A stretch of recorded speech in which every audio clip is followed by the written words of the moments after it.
As you can imagine, growing up in a small town, everybody knows your business, and it would have been hard enough, to have a grandfather that had done that, but to kind of be in the middle of that trial and for everybody to kind of know you as that kid, that's where I grew up, and that's where I spent my first 19 years is dealing with the aftermath of that and dealing with being part of that family and specifically being that kid that was allegedly the product.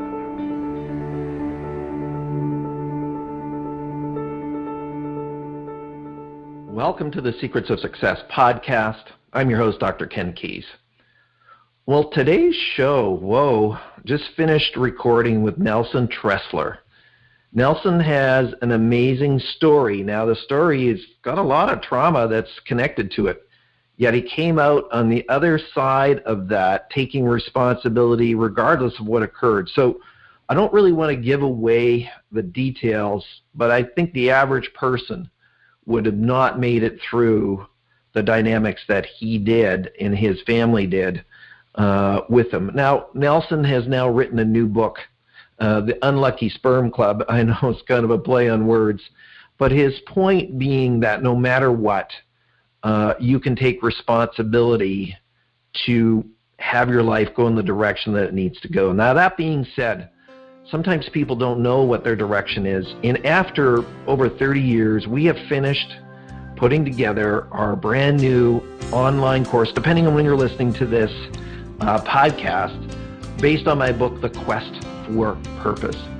So that course now is fully functional. It's there. It is a step-by-step roadmap to help you to get clear about your why, your goals, your focus, and just create a framework for you and a roadmap for you so that you can really fulfill all the desires in your life, but not, again, from a self-centered point of view, but from a self-honoring and a service point of view. And so that, again, that course is the Quest for Purpose e-course.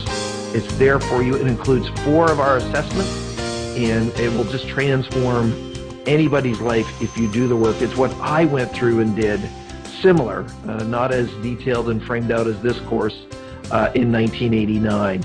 So thank you again for being a Secrets of Success listener. If you like what we're doing, please pass it on, share it, let somebody else know about it, leave a positive comment or rating in whatever platform you're listening on. So thank you again for listening. Here's our guest, Nelson Tressler.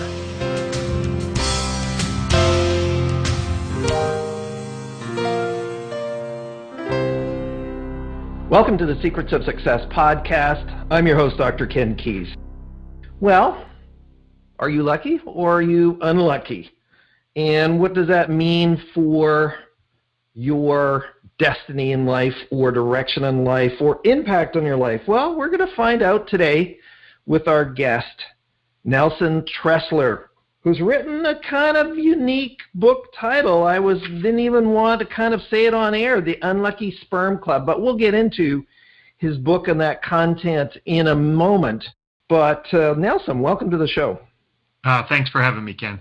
You are welcome as well. So, Nelson, we always like to, on Secrets of Success, get to really know your journey, and obviously we're going to dive into your book here probably on the second half of the show directly.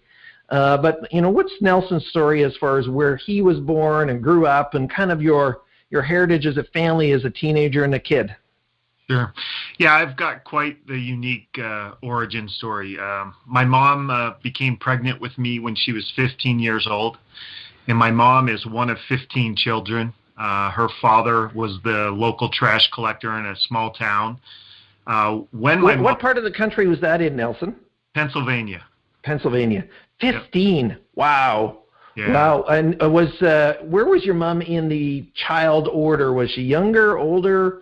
She was probably 4 or 5 from the youngest. Wow. So kind of middle, I guess. Mm-hmm. Okay. Great.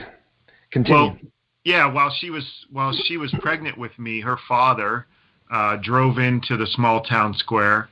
There he saw 2 police officers. He stuck a gun out the window and opened fire, killing one of the police officers and critically wounding the other. And eventually my grandfather was captured and brought to stand trial. He was facing the death penalty. And during the trial, my mom testified to the jury that the reason that her father had shot and killed that police officer was that that police officer had raped her, and she became pregnant with me. And that's kind of the start of it. Eventually, my mom, Wow. yeah. Now, was it confirmed that he was the father, your father? You know what? I talk about all of that in my book. There are definitely some twists and turns to it. So I would suggest reading the book. I don't want to give it away. That's a big part of the book. Okay. Well, we'll keep the secret so that they can find out later and getting your book from that. So with that, then your mom's grandfather, your grandfather, convicted? Yeah, he was convicted. I mean, the first trial ended in a hung jury after my mom's testimony, but eventually the prosecution took the death penalty off the table, and he was found guilty and sent away to spend the rest of his life in prison, which he did. Oh, wow. Well, sad situation for sure, of all those elements there. Now, for you, where do you kind of fit into this whole thing? Well, I mean, as you can imagine, growing up in a small town, everybody knows your business, and it would have been hard enough, to have a grandfather that had done that, but to kind of be in the middle of that trial and for everybody to kind of know you as that kid, that's where I grew up, and that's where I spent my first 19 years is dealing with the aftermath of that and dealing with being part of that family and specifically being that kid that was allegedly the product of that rape. Wow. So what did that mean for you, as a kid growing up in that environment, sort of emotionally? What were some of the things that you would share with the audience that you sort of went through? Yeah, I mean, I was bitter towards that. I mean, I talk about a lot of this in the book, as far as, being, judged, always having that kind of that scarlet letter with that last name, dealing with that. And, my mom eventually married, a man who turned out to be an alcoholic and very physically and emotionally abusive to us. So, I had those trials and struggles as well, and everything that went along with that. So it was a pretty trying childhood. And then, there's some things that happened that kind of put me on a different course, in trying to, take control of my life and really focusing on where I wanted to end up and what I wanted for my life and my eventual family. And I eventually, set a goal to become the first person in my family to graduate from college. Of my mom's brothers and sisters, those 15, only 2 had ever graduated from high school. None had ever attended a college.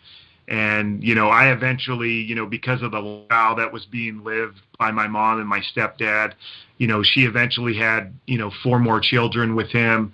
A lot of that was, taking care of those kids kind of fell upon me because of the lifestyle. And I eventually ended up, failing the 4th grade, straight Fs. I think I missed school 60 times that year. Come to find out, they placed me into special ed to try to get the help that I needed. Come to find out I had dyslexia. I couldn't read, I couldn't write, I still can't spell. And that's kind of where I found myself as an adolescent. Now, what was the motivation behind you wanting to go to college? What was driving that with all this stuff that was circling around you? Yeah. What occurred to create that motivation for you? Well, so eventually, my stepfather, was walking home from a bar one night. He was drunk, and somebody else was driving home drunk from that bar and ended up hitting and killing him. And it was at this time, there's 5 of us now, four of my brothers and sister are under the age of 5. And as hard as my mom's life had been to that point, my stepfather dying, she had dropped out of school in the 8th grade. She's never worked outside of the home. And now she's left to raise 5 kids. And she pretty much, had no hope of ever really living a life now, that she thought. And it was at this time that she attempted to take her own life. And, fortunately, she was not successful. But at that time, after she had done this, the kids were kind of split up. She determined that she couldn't care for all 5 of us on our own. So I actually went to go live with my grandmother, who is the wife of the man who shot and killed the police officer. And for the first time kind of in my life, I didn't have to, deal with, that stepfather that would come home drunk and, worry about getting beat for no reason, or my mom getting beat. So for the first time, I kind of lived in a stable household. Mm-hmm. We had food every night and, didn't have to worry about any of that stuff. And so I started to kind of Just a note, Nelson, how old were you at that time when you moved to your grandma's? 11 or 12. Great. So continue. Sorry. For the first time, I started to reflect upon my life and kind of where it was heading. And, it was not heading in the place that I thought it was going to go. And I started to think, what could I do to kind of put my life on a path that was, I was going to be able to live a successful life in my family. And one day, a college counselor came and gave an assembly, and they talked about what it was going to take to get into college. And I started to think to myself, man, if I could become that first person in my family to graduate college, I could, live a different life. I wouldn't have to put my family through the things that I went through. We would always have food. And, so it was kind of at that time that I said, you know what, I'm going to do it. I'm going to go for it. And just like what happens so many times when we tell ourselves that we're going to do something that's going to be hard, that voice in the back of our head starts whispering, what are you thinking? 2 people in your entire family even graduated high school. You're in special ed.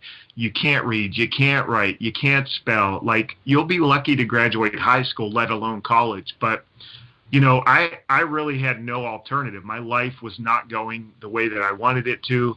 So after that day, I just started to do the things that I was able to do, that I thought would get me into college. And eventually, I was able to graduate high school, and it took 12 years, 4 different colleges, 4 years in the Air Force, but eventually I became that first person in my family to graduate from college. Well, congratulations.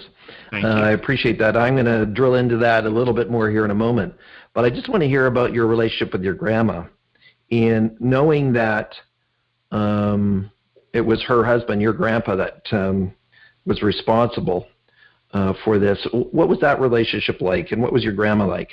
Oh, my grandma was, you have those heroes that never get written about, that they're never famous. But my grandma was just one of those people. She sacrificed her entire life for her family, and not only for her kids, but for her grandkids, and then for anybody else that ever needed anything. She was that person. She was the person that always told me, Nelson, you're going to make something out of your life. And she would always tell me that. And the more that she told me that, and the more that I ended up being able to do, the more I started to believe it. So she was always, my biggest fan. Now, where do you think your grandma got her resilience? Here she has 15 kids, husband incarcerated, now getting one of the grandchildren back because of her daughter just not having the capacity to take care of 5. Where does she get her resilience, you think? Oh, I have no clue. And it wasn't just me. She was caring for 5 or 7 grandchildren, at any given time, plus her kids. So, and we would hear stories of her life and what she had to deal with my grandfather, and she stood by him her entire life. Even though he went to prison for 40 years, she never remarried. She just recommitted herself to that family and was the rock for everybody. I have no clue how anybody is that strong, and you know, I don't know. It's mind blowing to me still. Well, I think part of what we're trying to do in this show is half of the shows are always story, Nelson. And so thanks for being open and sharing it. And of course, you put it in a book because you wanted people to hear about it. But these are the examples, I think, for everybody listening where, here's a grandma has all this stuff that's happened. She could have rolled over. She could have quit. We're here for your story as well. But the backstory is that grandma was really the backstop at that age, 11, 12. And in spite of everything, really just made her family the focus. And, my parents are still alive as we do this, and so is my mother-in-law, who's 90. And I get that, where they just really focus on serving others, and that's their fulfillment. And obviously that was something that was true for your grandma. But everybody listening is that probably, and there's no way to really, really know, but probably, Nelson, you are where you're at some part or another because of what your grandma did. I would say absolutely, not probably, absolutely. I look back on my life and kind of the ebb and flows of it and kind of where it was, and without her, this is a totally different story with a totally different outcome, and not just for me, for everybody in that family that she was that rock.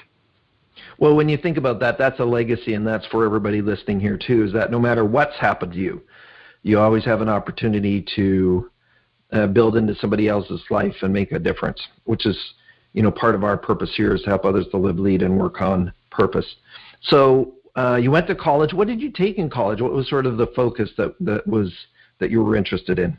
Yeah, so I ended up getting a finance degree. I wanted to stay away from letters, and as I said, with dyslexia, my writing skills were not great. So I kind of gravitated towards numbers, and I love numbers, so ended up getting a business degree with a finance emphasis.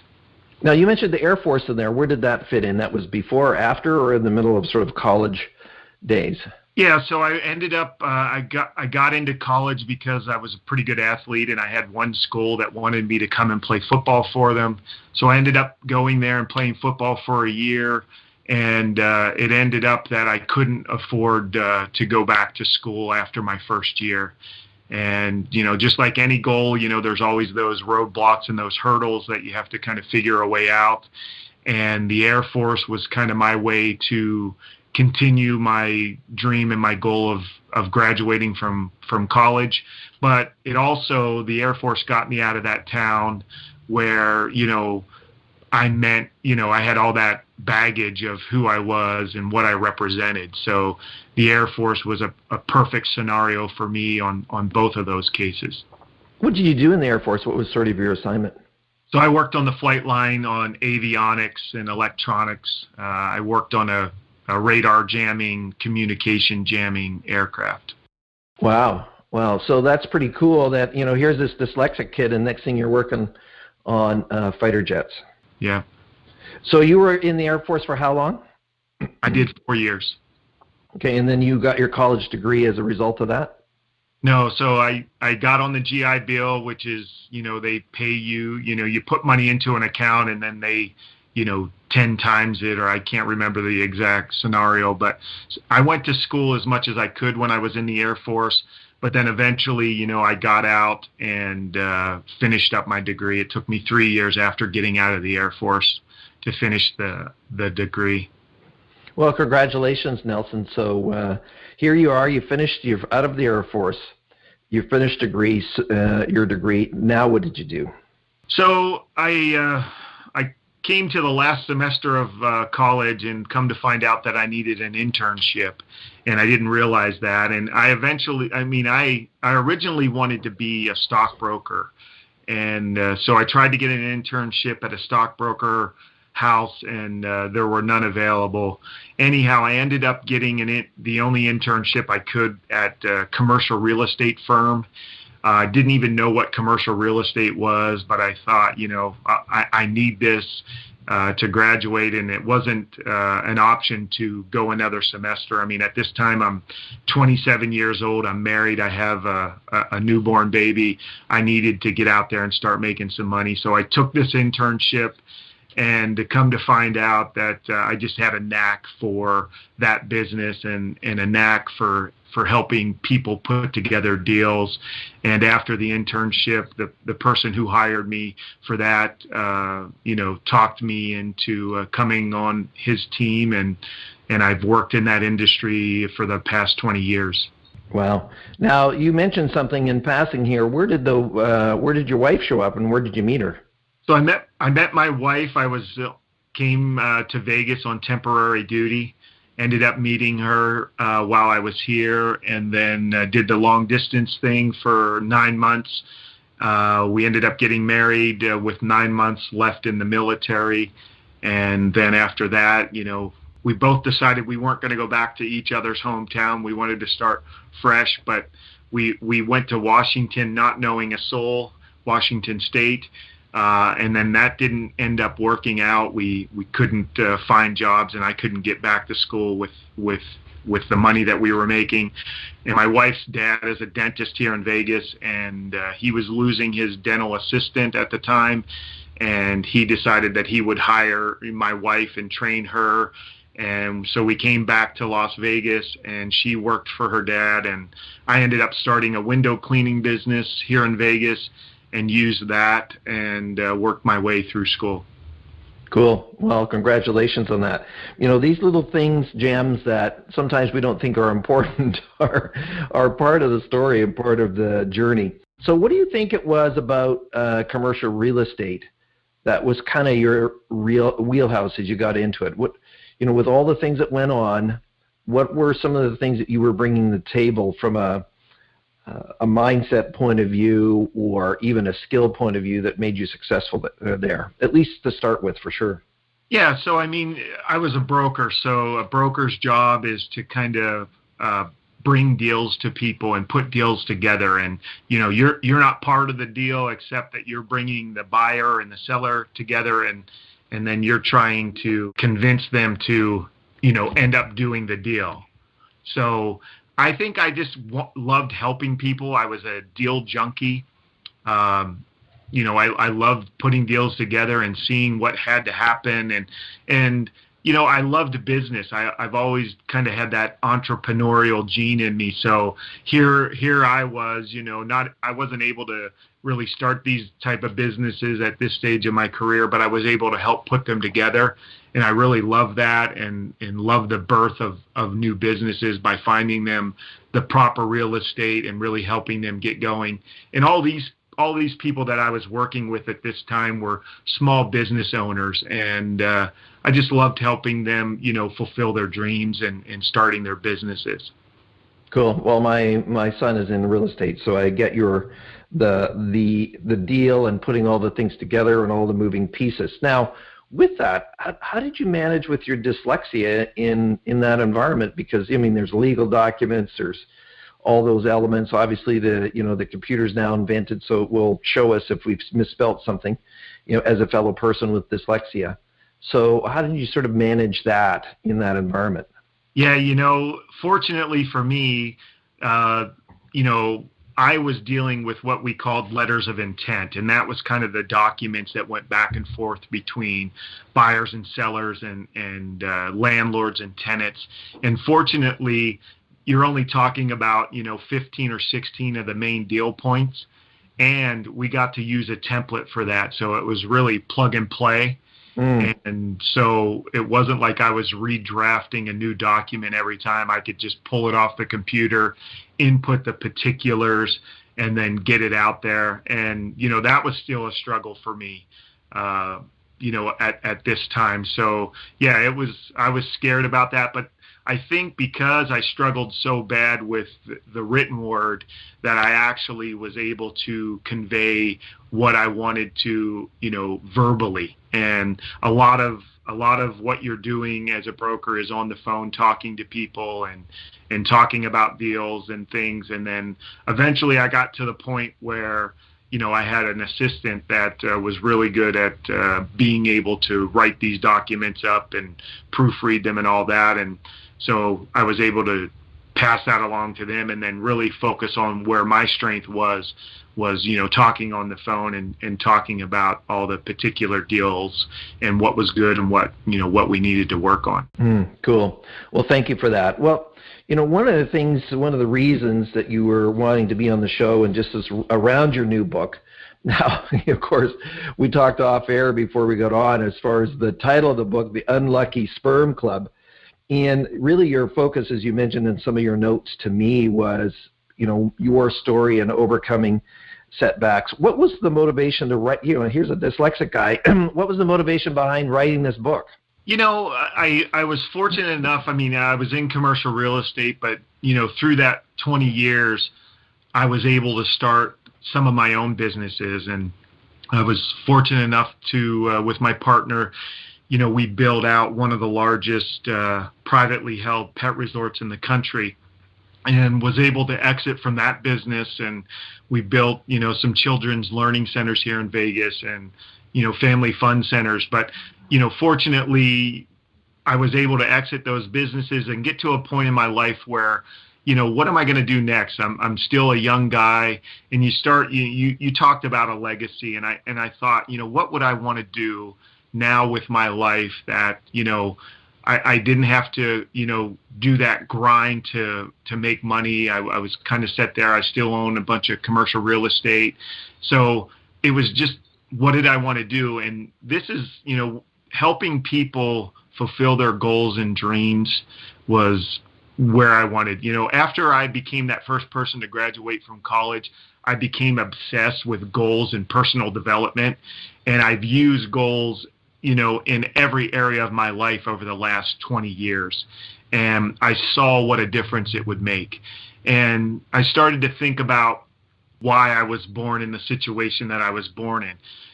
Until a few years ago, nobody knew that story out here in Las Vegas except for my wife. And I told her before I got married, I felt obliged to do that, but I never told my kids that story. I never told any of my friends. I was running from what happened and what all that meant. And anytime that I thought about it, it drained me. And for the first time, I truly believe that you get to give meaning to everything that happens to you in your life. And for the first time, when I started to think about how I could help other people, I thought about my story, and I thought about telling that story and how that could inspire and motivate other people who feel like, maybe they were dealt a raw hand when it came to life and the circumstances that they were in. And because I had done it, maybe they could look at me as an example and say, if he can do it from where he came from, I can do it where I came from. And a lot of people feel like they're just born in, horrible situations. And we kind of talked about the Lucky Sperm Club. You think of the Trumps and you think of the Bushes and the Kardashians, and you think, well, geez, they're successful because of where they were born. And my spin on it was, the reason that I'm successful is because of where I was born. And it wasn't, the stereotypical, silver spoon in the mouth, but I was born to where I had to, strive every day to get out of those circumstances. And because of that, I worked hard and I did my best and I strived every single day. And I know what it's like not to have those things. And so the spin on the title was, I was born in the Unlucky Sperm Club. But if you use those things that you've learned in those circumstances that you were born in, eventually, those have a lot higher likelihood of leading to success than being given everything at birth.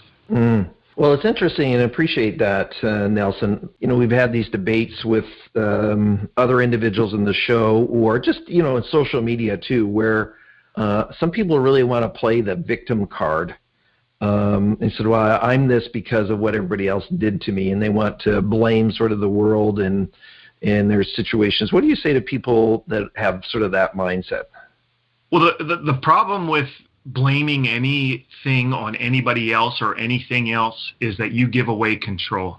And I was there. I mean, believe me, when I was growing up, I blamed a lot of people for any time that I didn't succeed.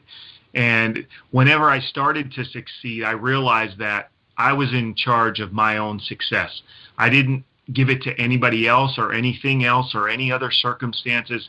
As soon as I realized that I needed to take responsibility for my own success, that's when I had control and I could start really working on the things that I knew was going to get me out of this situation. But that victim mentality it runs rampant, and it's the worst thing that anybody can do, because now they've assigned that responsibility, that their success away, and the only way that can change is if somebody else changes or something else changes, the economy or your parents or your spouse. When you assign that issue to them, then they have to change. But when you take that and say, you know what, I can't control what happened, but I absolutely can control the way that I react to it. Now I'm in control, and now I can focus on getting out of this regardless of what anybody else or anything else happened. If I happen to be somebody who is listening, who is playing the victim card or knows somebody else who is, any other sort of words of wisdom to help somebody shift out of that? My favorite saying is, things only have the meaning that you're willing to give them.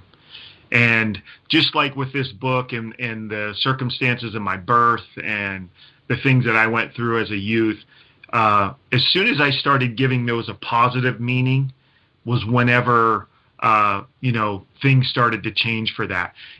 Really think about it. Things only do have the meaning that you're willing to give them. Why would you ever assign a bad meaning to anything? I mean, there are some horrible things out there, but what I found is in my situation, if I dig hard enough and long enough and look at things creative enough, I can always find something good out of it. I can always find a way to spin it to where it's going to help me, and, it's going to help me get to where I want to go.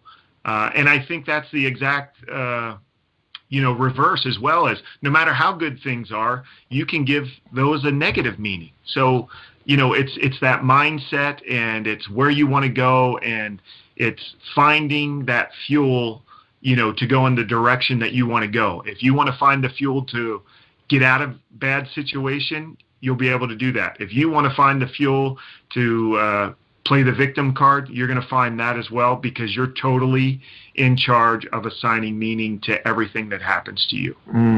Appreciate that, and couldn't agree more, Nelson, with your sort of review of that. Now, we have about 5 or 6 minutes left in the show. Before we get sort of to the last comments on that, I want to make sure people know how to get a hold of you and how they can find out about it, where to get your book. So what is that contact information? We'll make sure it's in the show notes as well. But how could they possibly get a hold of you or find your book? Yeah, we're on NelsonTressler.com, and you can find everything on there. The book is available everywhere books are sold. I mean, Amazon is probably the easiest. Just type in the Unlucky Sperm Club, and it will pop up there for you. Okay. Well, thanks on that, Nelson. Now, you talk about some philosophies that people need to embrace. So let's see if we have 3 or 4 before we close the show, Nelson. And by the way, thanks again for sharing your story. And that's part of what Secrets of Success is about, is making sure that story is out there. But what are some of these philosophies beyond what you've already shared that would help the audience have them consider it or even implement it right after they finish listening to this episode? One of my favorite philosophies is time is our most precious resource, and we should never waste, a second of it. It's the great equalizer. Everybody in this world gets 24 hours a day to do with what they want. No matter how much money you have, no matter where you're at in life, you get that same 24 hours, and we should use every single second to strive to accomplish and design the life that we want to live. There's so many people out there that, they want to wait until something else happens, or I'm going to start Monday, or I'm going to start at the beginning of the month or the beginning of the year. And they waste all this time in designing, the life that they want. And one thing that, I've realized the older that I get is none of us are guaranteed tomorrow. And we need to take advantage of the time that we do have and make the most of it, because that is what we are, is the choices that we make with the time that we have. And as I said, it's the great equalizer.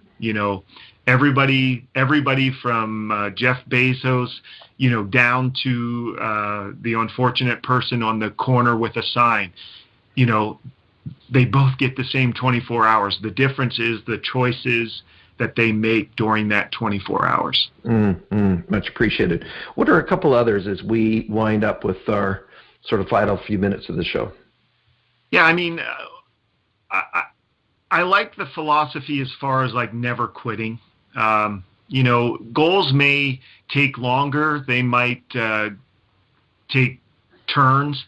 But when you really set a goal and you're really focused on it, don't quit. I mean, there's so many examples of people who have given up right before success happened.